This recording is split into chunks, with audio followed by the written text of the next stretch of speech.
এখন হচ্ছে দুপুর আর সকালের মাঝখানটাতে।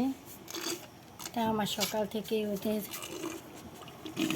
সেবা শুরু হয়ে যায়, কারণ আমি কতটুকু পরিষ্কার থাকবো এটা চিন্তা করি না, আমি ওদেরকে কতটুকু পেট ভরাতে পারবো এটাই সবসময় আমার চিন্তা। যখন দুয়ারের সামনে আসি গেটটা ধাক্কা দেয় তখন খারাপ লাগে, মনটা খুব খারাপ হয়ে যায় যে ওরা না খায় আছে, কতটা খিদা পাইলে ওরা এইভাবে গেটটা ধাক্কা দেয়।